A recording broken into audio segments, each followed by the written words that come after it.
ಪೊಲೀಸರು ಮಾಡ್ತಕ್ಕಂಥ ಕೆಲಸವನ್ನು ಕೆಲವು ಪುಡಾರಿಗಳು ಕೈಗೆತ್ತಿಕೊಂಡಿದ್ದಾರೆ. ಪೊಲೀಸರು ಯಾಕೆ ಅಂದರೆ ಅಸಮರ್ಥರು ಆಗಿದ್ದಾರೆ.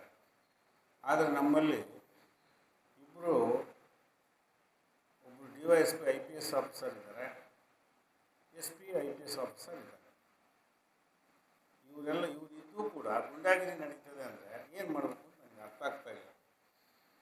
ಅದಕ್ಕೆ ಇತ್ತೀಚೆಗೆ ಒಂದು 6 ತಿಂಗಳು 8 ತಿಂಗಳ ಹಿಂದೆ ಹುಲ್ದೇವ್ರ ಬಂದಲ್ಲಿ ಗುರುರಾಜ ಅನ್ನೋನ ಎತ್ಕೊಂಡು ಹೋಗಿ ಹೊಡೆದು ಬೆಳತನಕ ಹೊಡೆದು ಅವನಿಗೆ ಹಿಂಸೆ ಕೊಟ್ಟು, ಅದಾದಮೇಲೆ ಕ್ಯಾಂಡಿ ಅಂತ ಐಸ್ ಕ್ರೀಮ್ ಅಂಗಡಿ ಇದೆ BH ರೋಡಲ್ಲಿ, ಆ ಸರ್ಕಲಲ್ಲಿ, ಅದರಲ್ಲಿ ಗೊತ್ತಿರೋರೆ, ಅವ್ರು ಹೇಳಕ್ಕೆ ತಯಾರಿಲ್ಲ. ಅವರನ್ನು ಯಾರೋ ಇಬ್ಬರು ಜಗಳ ಮಾಡ್ಕೊಂತಿದ್ರು ಆ ಸರ್ಕಲಾಗೆ, ಅವ್ರ ಅಂಗಡಿ ಅಲ್ಲೇ ಇದೆ, ಸುಮ್ಮನೆ ಫೋಟೋ ಹೊಡೆದಿದ್ದಾರೆ.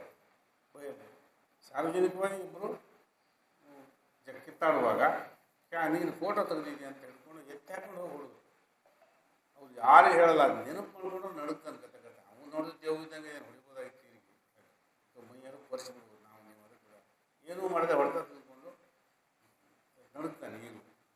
ಅದಾದಮೇಲೆ ಇತ್ತೀಚೆಗೆ ಚಿಂಟು ಶರ್ಮಾ ಅಂತ ಒಂದು ಮರ್ಡ್ರೇ ಆಗೋಯ್ತು.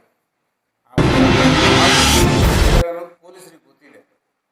ಇಲ್ಲ ನಮ್ಗೆ SP ಹೇಳ್ಬಿಟ್ರು, ಇಲ್ಲ ಏನೋ ಸಣ್ಣ ಜಗಳಕ್ಕೆ ಏನೋ ಸಿಟ್ಟಿಗೆ ಹೊಡೆದ್ಬಿಟ್ಟು ಏನೋ ಮರ್ಡ್ರ್ ಆಗ್ಬಿಟ್ಟಿದೆ ಅಂತ ಪ್ರಾರಂಭದಾಗ ಹೇಳಿದ್ರು. ಆಮೇಲೆ ಗೊತ್ತಾಯ್ತು ಅವರಿಗೆ, ಅವ್ರ ಮನಸ್ಸಾಕ್ಷಿ ಸರಿ ಮಾಡ್ಕೋಬೇಕು, ಅವ್ರು ಮನಸ್ಸಾಕ್ಷಿಗೆ ನಡ್ಕೋಬೇಕು. ಏನೆಲ್ಲ ಹಿಂಸೆ ಕೊಟ್ಟು ಅವನ್ನ ಸಾಯಿಸಿದ್ರು ಅನ್ನೋದು ಕೂಡ ಪೊಲೀಸ್ ಇಲಾಖೆಗೆ ಗೊತ್ತಿದೆ, ಆದರೆ ಮಾತಾಡ್ತಾ ಇಲ್ಲ.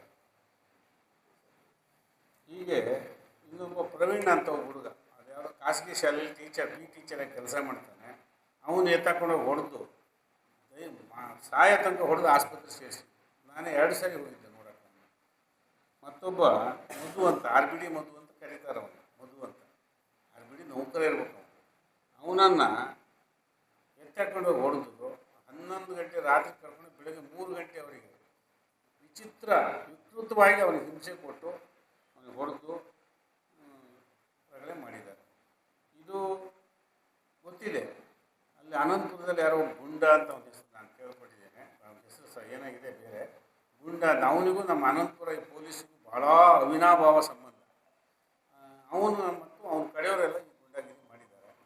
ಕಂಪ್ಲೇಂಟ್ ಆಗ್ತವೆ, ಬೇಕೋ ಬೇಡೋ ಮಾಡ್ಕೋತಾರೆ. ಕಂಪ್ಲೇಂಟ್ ಯಾಕೆ ಯಾಕೆ ಕೊಡಲಿಲ್ಲ, ಏನು ಕೆಲಸ ಆಗ್ತಾಯಿಲ್ಲ. ಪೊಲೀಸರ ಮೇಲೆ ನಂಬಿಕೆ ಹೋಗ್ಬಿಟ್ಟಿದೆ ತಾಲೂಕಿನಲ್ಲಿ.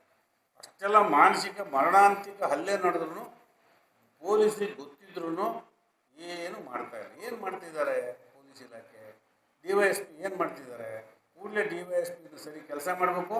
ಇಲ್ಲದಿದ್ದರೆ ಈ ಥರ ಮಾಡೋದಿದ್ದರೆ ನಾವು ಪ್ರತಿಭಟನೆ ಅವ್ರ ವಿರುದ್ಧ ಮಾಡಬೇಕಾಗತ್ತೆ. ಅವ್ರು ಹೊಣೆಗಾರರು. DYSP ಅಂತ ಹೇಳಿದ್ರೆ ಹಿಂದೆಲ್ಲ 4 ತಾಲೂಕಿಗೆ ಒಬ್ಬ DYSP ಇದ್ದರು. ನಾವೆಲ್ಲ ಕಾಲೇಜ್ ದಿನಗಳಲ್ಲಿ 4 ತಾಲೂಕು. ಈಗ ಬರೀ ಸಾಗರ ತಾಲೂಕಿಗೆ ಒಬ್ಬ DYSP ಇದ್ದಾರೆ. ಅವರೇ ಈ ಕೆಲಸವನ್ನು ಮಾಡಬೇಕು. DYSP ಪೋಸ್ಟ್ ಅನ್ನೋದು ಸುಮ್ಮನೆ ಅಲ್ಲ. DYSP ಅಂದ್ಕೊಳಲ್ಲ. ಈಗ ಅವರು ಪ್ರಮೋಷನ್ ಆದ್ರಿಗೆ ಮಾತ್ರ DYSP ಅಂತಾರೆ, ASP ಅಂತಾರೆ, ಅಡಿಷನಲ್ ಸೂಪರಿಂಟೆಂಡೆಂಟ್ ಆಫ್ ಪೊಲೀಸ್ ಅಂತ ಅಂದ್ಕೋತಾರೆ. ಅಲ್ಲಿ ಒಳ್ಳೆ ಹುಡುಗರು ಇನ್ನೂ IPS ಮಾಡ್ಕೊಂಡು ಬಂದಿರೋ ಕೆಲಸ ಹಿಂಗೆ ಮಾಡದೆ ಹೋದರೆ ಗುಂಡಾಗಿರಿ ಹುಟ್ಟಡಗಿಸ್ತಿದ್ದೆ. ನಾವು ಪೊಲೀಸರ ಕೈಲಿ ಪೋಲ್ ಕೊಟ್ಟಿದ್ದೀವಿ. ನಾನು MLA ಆಗಿದ್ದಾಗಲೂ ಮಂತ್ರಿ ಇದ್ದಾಗಲೂ ನನ್ನ ಕೈಲಿ ಕೋವಿನೂ ಇರಲಿಲ್ಲ, ಕತ್ತಿನೂ ಇರಲಿಲ್ಲ, ಪೋಲು ಇರಲಿಲ್ಲ. ಏನು ಯಾವ ಮುಖ್ಯಮಂತ್ರಿ ಕೈಲೂ ಇರಲ್ಲ. ಇವರಿಗೆ ಮಾತ್ರ ಪೋಲು ಮತ್ತು ಬಂದೂಕನ್ನು ಕೊಟ್ಟಿದ್ದೇವೆ. ಸಮಯ ಸಂದರ್ಭ ನೋಡಿ ಅದನ್ನು ಉಪಯೋಗಿಸಿ. ಸಮಾಜಕ್ಕೆ ತೊಂದರೆ ಆಗ್ತದೆ, ಅನ್ಯಾಯ ಆಗ್ತದೆ, ಸಾರ್ವಜನಿಕರಿಗೆ ತೊಂದರೆ ಆಗುತ್ತೆ, ಯಾರೋ ಒಬ್ಬನ ಸ್ವಾತಂತ್ರ್ಯ ಹರಣ ಆಗುತ್ತಂದರೆ ಸಮಯ ಸಂದರ್ಭ ನೋಡಿ ಉಪಯೋಗಿಸೋದಕ್ಕೆ ಕೊಟ್ಟಿರೋದು. ನಾವು ಮೊನ್ನೆ ನಾಡ್ದು ಮಂಗಳವಾರ ಬುಧವಾರ ಅವ್ನು ಭೇಟಿ ಮಾಡಿ ಹೇಳ್ತೇವೆ. ಇದನ್ನು ಕಡಾಖಂಡಿತವಾಗಿ ಹೇಳ್ತೇವೆ. ಯಾವ ಮುಲಾಜಿಂದ ತಮ್ಮನ್ನು ಕರಿತೀವಿ. ಅವತ್ತು ತಾವು ಬರಬೇಕು. ಅವತ್ತು ಈ ಥರ ಮಾಡ್ತಾರೋ ಇಲ್ಲ, ಬರ್ತೀನಿ ಸೋಮವಾರ ಅಂತ ಹೇಳಿದ್ದಾರೆ. ನಾನು ನಿನ್ನೆ ಫೋನ್ ಮಾಡಿದ್ದೆ. ನಿನ್ನೆ ಕೂಡ ಅಂಥದ್ದು ಸಣ್ಣ ಘಟನೆ ನಡೀತು. ಅಂದರೆ ಪೊಲೀಸು ಮಿಸ್ಬಿಹೇವಿಂಗ್ ಯಾವ ಥರ ಮಾಡ್ತಾರೆ ಅಂತ ನಿನ್ನೆ ನಾವು ಸಂಜೆ ನಿಮಗೂ ಹೇಳಿದ್ವಿ. ಯಡಿಯೂರಪ್ಪನವರ ಅಭಿಮಾನೋತ್ಸವ ಕಾರ್ಯಕ್ರಮ 9ನೇ ತಾರೀಕು ನಡೀತದೆ. ಆ ವಿವರಗಳು ಬೇಡವಿದೆ, ಮುಂಚೆ ಹೇಳಿದ್ದೆವು, ಗೊತ್ತಾಗಿದೆ ನಮಗೆಲ್ಲ. ಅದರ ನಿಮಿತ್ತ ಮಾರಿಕಾಂಬಾ ದೇವಸ್ಥಾನದಲ್ಲಿ ನಾವು ಸ್ಟಿಕ್ಕರ್ಗಳನ್ನ ಪೂಜೆ ಮಾಡಿ ಕಾರುಗಳಿಗೆ ಅಂಟಿಸ್ತೇವೆ ಅಂತೇಳಿ ಹೇಳಿ ಪೊಲೀಸರು ಕೂಡ ಸುದ್ದಿ ಮುಟ್ಟಿಸಿದ್ದೀವಿ. ಆ್ಯಕ್ಚುಲಿ ಅವರೇ ತಿಳ್ಕೊಬೇಕು.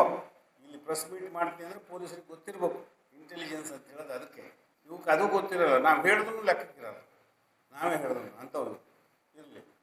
ನಿನ್ನೆ ಹಂಗೆ ಮಾಡಿದ್ವಿ. ಅಲ್ಲಿ ಬಂದಾಗ ಒಂದು 9-10 ಕಾರ್ನ ಸಾಲಿಗೆ ನಿಲ್ಲಿಸಿ ಪೂಜೆ ಮಾಡ್ಕೊಂಡು ಯಾವುದೇ ಟ್ರಾಫಿಕ್ಕಿಗೆ ಕೂಡ ಏನೂ ತೊಂದರೆ ಆಗದಂಗೆ ನಡ್ಕೊಂಡು ಹೋಗ್ತಾ ಇದ್ರು, ಸೈಡಿಗೆ ನಿಲ್ಲಿಸಿದ್ರು. ಆಮೇಲೆ ಒಂದು ವಿವರಗಳನ್ನು ಹೇಳೋದಂತ ಮೇಘರಾಜ್ ಸ್ವಾಗತ ಮಾಡಿದ್ರು. ನಾನೊಂದು ನಿಮಿಷ ಮೈಕೇನು ಕಟ್ಟಿರಲಿಲ್ಲ, ಪೂಜೆ ಮಾಡಿಕೊಂಡು ಸ್ಟಿಕ್ಕರ್ಗಳನ್ನೆಲ್ಲ ಹಚ್ಚಿ ಅಲ್ಲಿ ಮಾತಾಡ್ತಾ ಇದ್ವಿ. ಅಲ್ಲಿವರೆಗೂ ಈ ಇನ್ಸ್ಪೆಕ್ಟ್ರು ಮತ್ತು ಸಬ್ ಇನ್ಸ್ಪೆಕ್ಟ್ರು ಮತ್ತು ಅವ್ರ ಹುಡುಗರೆಲ್ಲ ನಿಂತಿದ್ರು, ನೋಡ್ಕೊಂಡಿದ್ರು. ಅವ್ರು ಇರ್ತಾರೆ ಸಾಗಿ. ಆಮೇಲೆ ಕಾಂಗ್ರೆಸ್ ಲೀಡ್ರದ್ದು ಕಾರ್ ಬಂತು. ಆ ಕಾರು ಸಣ್ಣ ಬೈಕಿಗೆಲ್ಲ ಒಂಚೂರು ಟಚ್ ಆಯಿತು ಅಕಸ್ಮಾತ್, ಅದೇನು ಆಗಲಿಲ್ಲ ಅನಾಹುತ. ಆಮೇಲೆ ಇವರು ಬಗ್ಗೆ ಕರೆದ್ರು ಅಂತ ಕಾಣುತ್ತೆ, ಮಾತಾಡಿ ಅವ್ರದ್ದು ಏನೋ ಕಾರು ಬೈಕೊಂಡು ಮಾತಾಡಿ ಆದ ಕೂಡಲೇ ಆ್ಯಕ್ಟಿವಿಟೀಸೇ ಬೇರೆ. ಕಾರಿಗೆಲ್ಲ ನಂಬರ್ ಪ್ಲೇಟ್ನ ಹಿಡ್ಕೊಳಕ್ಕೆ ಶುರು ಮಾಡಿದ್ರು. ಏನೋ ನಂಬರ್ ಪ್ಲೇಟ್ ತೊಗೊಂಡು ನೋ ಪಾರ್ಕಿಂಗ್ ಯಾವ ಟ್ರಾಫಿಕ್ಕು ಜಾಮ್ ಆಗಿಲ್ಲ, ಒಂದು ಗಾಡಿಗೂ ಏನೂ ತೊಂದರೆ ಆಗಿಲ್ಲ, ಇವರೇ ಕಣ್ಣಾದ್ರೆ ನೋಡಿದ್ದಾರೆ. ಅವೆಲ್ಲ ತೊಗೊಂಡು ಇರಲಿ ಬಿಡು ಪೊಲೀಸರ ಕೆಲಸ ಅಂತ ಏನೋ ಒಂಥರ ಚೇಂಜ್ ಆಗಿತ್ತು ಅವ್ರಿಗೆ. ಆವಾಗ ನಮ್ಗೆ ಅರ್ಥ ಆಗಿದ್ದು ಯಡಿಯೂರಪ್ಪನವರ ಏನು ಅಭಿಮಾನೋತ್ಸವನೇ ಅವ್ರಿಗೆ ಇಷ್ಟ ಇಲ್ವೇನೋ. ಕಾಂಗ್ರೆಸ್ನವ್ರಿಗಂತೂ ಸಹಜವಾಗಿ ಕೆಲವರಿಗೆ, ಎಲ್ಲ ಕಾಂಗ್ರೆಸ್ನವ್ರು ಅಲ್ಲ, ಪಕ್ಷಾತೀತವಾಗಿ ನಾವು ಮಾಡ್ತಾಯಿದ್ವಿ, ಕೆಲವ್ರಿಗೆ ಇಷ್ಟ ಇಲ್ವೇನೋ ಅನ್ನಂಗೆ ಇವನು ಬಿಹೇವ್ ಚೇಂಜ್ ಮಾಡ್ಕೊಂಡ. ಯಾರು ಸಬ್ ಇನ್ಸ್ಪೆಕ್ಟ್ರು ಮಾಡ್ಕೊಂಡು ಹಾಗೆ ಫೋಟೋ ಹೊಡೆಯೋದು, ಹಾಗೆ ಏನೋ ಒಂದು ನ್ಯೂಸೆನ್ಸ್ ಅವರಿಂದ ಕ್ರಿಯೇಟ್ ಆಯಿತು. ಯಾಕಪ್ಪ ಏನು ಅಂತ ನಾನು ಕೇಳಿದೆ. ಎಲ್ಲ ಏನೇನೋ ಮಾಡಿ